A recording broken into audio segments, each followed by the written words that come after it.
बच्चों, कैसे हैं आप सब? आशा करती हूँ आप सब अच्छे हों, स्वस्थ हों। स्वागत है आपका इस कक्षा में। आइए आज हम पढ़ते हैं व्याकरण का पाठ 23 पत्र लेखन। तो बच्चों, पत्र लेखन जिसको हम लेटर राइटिंग बोलते हैं, तो इसकी हमें आवश्यकता पड़ती है, जैसे विद्यालय में, कार्यालयों में, है ना। तो पत्र लेखन की आवश्यकता हमें पड़ती है। लेकिन देखा जाए तो समय के अनुसार जैसे जैसे आधुनिकता बढ़ी है, समय बदला है, वैसे वैसे ही पत्र की जो मतलब नीड है, जो पत्र का की महत्वता है, वो कम होने लगी है ना। आजकल एसएमएस के द्वारा, ट्विटर के द्वारा, मैसेंजर हो गया, व्हाट्सएप हो गया, इनके द्वारा हम जो है अपनी बात दूसरों तक पहुंचा सकते हैं, जैसे ईमेल के द्वारा। तो आइए जानते हैं विस्तार से पत्र के बारे में। आधुनिक युग में फोन, मोबाइल पर बात करने का चलन बहुत बढ़ गया है। व्यक्ति किसी भी स्थान से किसी भी क्षण अपने मित्रों, रिश्तेदारों व जानकारों से फोन पर बातें कर सकता है। परंतु फिर भी व्यक्ति के जीवन में पत्रों का विशेष महत्व है, क्योंकि कुछ बातें संकोचवश मौखिक रूप से नहीं कह पाता, और ऐसी बातों को जो है व्यक्ति पत्र के माध्यम से आसानी से व्यक्त कर सकता है।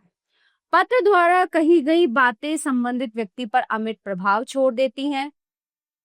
आज भी सरकारी कार्यों, व्यापारिक लेन देनों में पत्रों का प्रयोग किया जाता है। पत्र लिखते समय निम्नलिखित बातों का विशेष ध्यान रखना चाहिए। नंबर 1, पत्र सरल भाषा में लिखना चाहिए, सरल और स्पष्ट भाषा। पत्र साफ अक्षरों में लिखना चाहिए। पत्र में आवश्यक बातों का ही उल्लेख करना चाहिए। पते और तिथि के कुछ नीचे बाईं ओर संबोधन, जैसे प्रिय, महोदय, श्रीमान, आदरणीय लिखना चाहिए। व्यक्तिगत पत्रों में अपने से बड़ों को चरण स्पर्श, प्रणाम, हम उम्र व्यक्तियों को नमस्ते तथा छोटों को आशीर्वाद व स्नेह लिखते हैं। प्रार्थना पत्र के समापन पर धन्यवाद, धन्यवाद सहित तथा आपका आज्ञाकारी शिष्य लिखते हैं।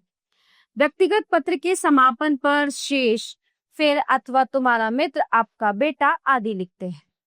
अंत में पत्र के ऊपर पत्र पाने वाले का नाम, नगर का नाम, मोहल्ले, डाकघर, जिले व प्रदेश का नाम तथा पिन कोड नंबर स्पष्ट रूप से लिखा होना चाहिए, ताकि पत्र जो है सही जगह पर पहुंच जाए।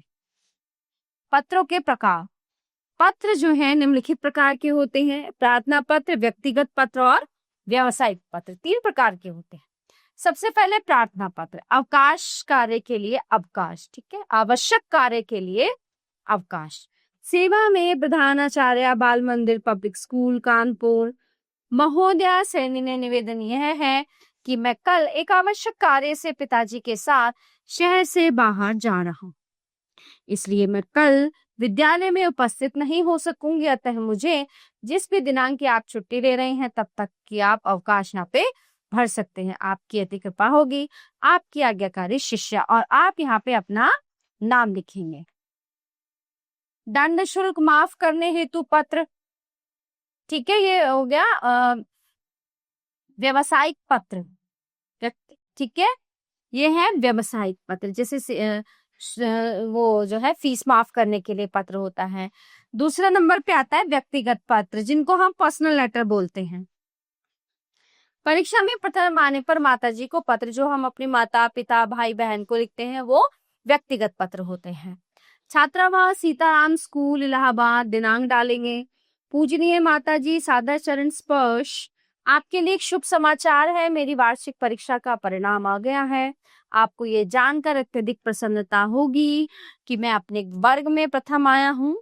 मेरे सभी शिक्षक मेरी सफलता पर अत्यधिक प्रसन्न हैं। आपने मुझे प्रथम आने पर एक पुरस्कार देने का वादा किया था। मुझे आशा है कि आप उस वादे को अभी तक नहीं भूली हो। मैं कॉलेज की छुट्टियों में घर आ रहा हूँ। शेष मिलने पर पिताजी को चरण स्पर्श, आपका प्रिय पुत्र वैभव गर्ग। प्यारे बच्चों, ये पाठ यहीं पे समाप्त होता है। आशा करती हूँ आपको अच्छे से समझ आया होगा। मिलते हैं अगली कक्षा में। धन्यवाद।